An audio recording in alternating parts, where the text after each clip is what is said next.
Hola amigos, el día de hoy les traigo un nuevo video que se titula Integral Indefinida. Este video es una continuación del video anterior que titulé ¿Qué es una antiderivada? Entonces tenemos que, considerando la notación de Leibniz, quien fue uno de los precursores del cálculo junto con Isaac Newton, cuando nosotros tengamos una función f minúscula entre un signo de este tipo que le vamos a llamar signo de integral, ¿sales? Y entre un dx que le vamos a llamar un diferencial de x, le estamos pidiendo la antiderivada general de esta función f minúscula, que como ya sabemos es una función f mayúscula de x más una constante c, que en este contexto le vamos a llamar constante de integración. Entonces, la antiderivada general de esta función f minúscula en la notación de Leibniz va a ser una integral indefinida.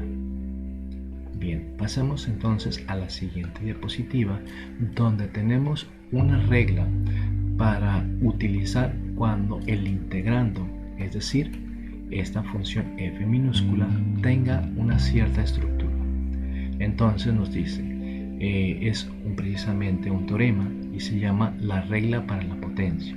Esta nos dice que si r es cualquier número racional excepto menos 1, entonces la integral de x a la r de x es igual a x a la r más 1, es decir, a este exponente r.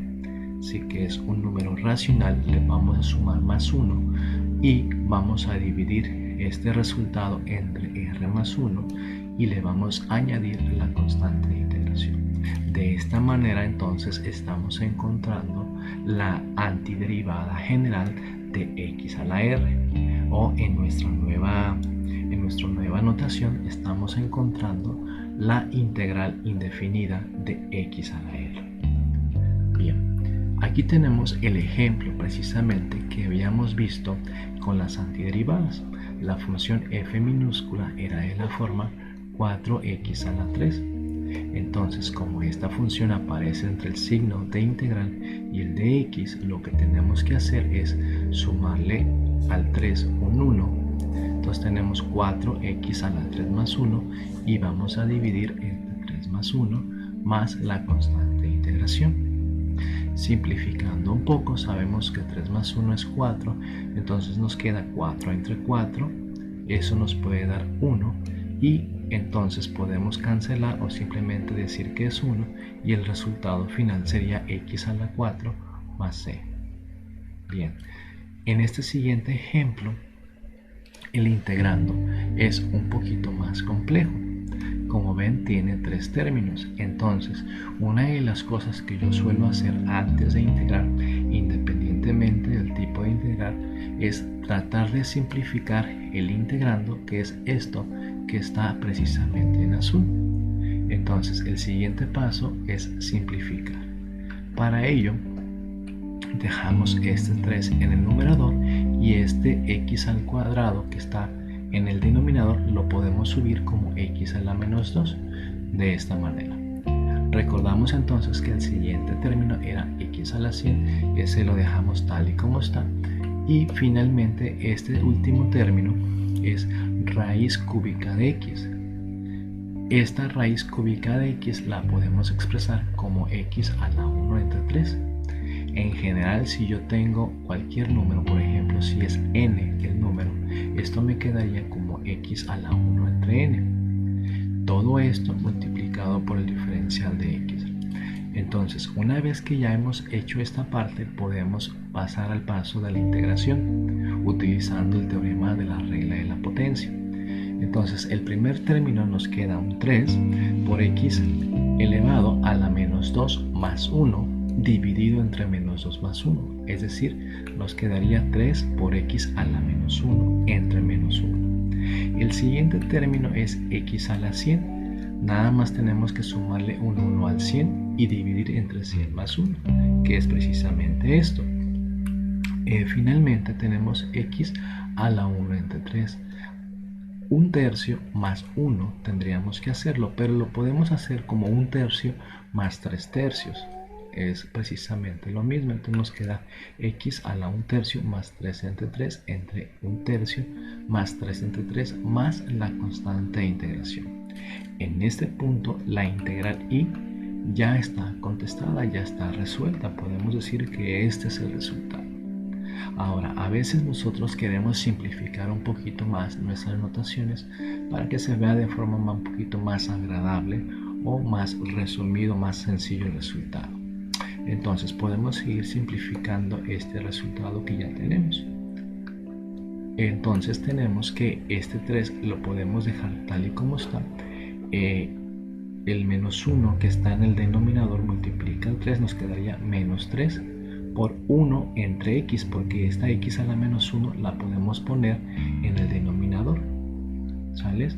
Y nos quedaría de esta manera, menos 3 entre x. Aquí este término nos queda exactamente igual, nos queda x a la 101 entre 101 más x a la 1 tercio más 3 tercios. Entonces esto da x a la 4 tercios, 3 tercios más 1 más 1 tercio es 4 tercios entre 4 tercios. Todavía en este punto podemos simplificar este último término. Este 4 tercios lo podemos poner como 3 entre 4, aplicando la regla del cociente o lo que se conoce entre los estudiantes como la regla de la tortilla, ¿sales? Entonces esto nos daría 3 entre 4 por x a la 4 tercios. Si todavía queremos llevar este término a la forma de una raíz, lo podemos hacer. Aquí precisamente tendríamos x raíz cúbica de x a la 4, es decir, tendríamos este resultado.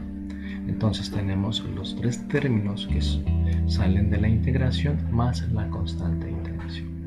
Bien, pasemos a un último ejemplo donde quiero poner en discusión lo que es, o más bien la importancia de la variable de integración.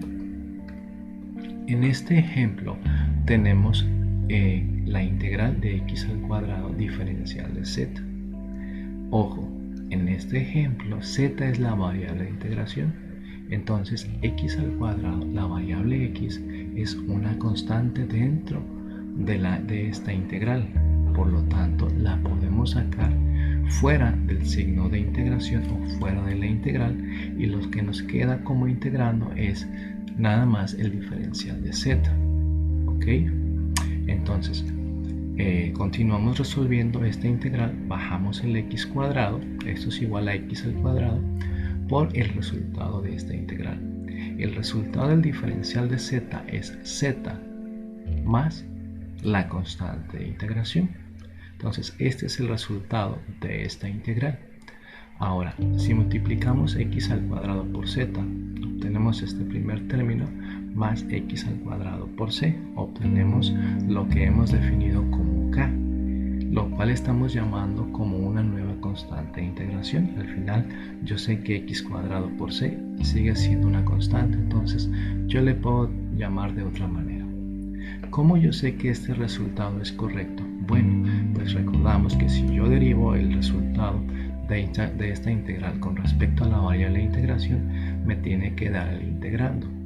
Entonces es precisamente lo que estoy ilustrando en esta parte.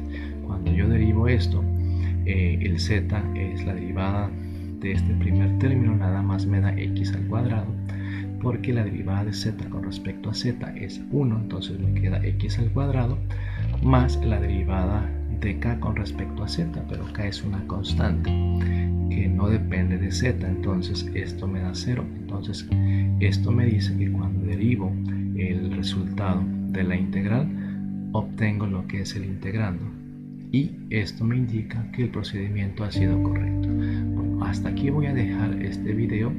Espero hacer un tercer video donde veamos algunos otros ejemplos de solución de integrales indefinidas con diferentes integrandos. Hasta luego.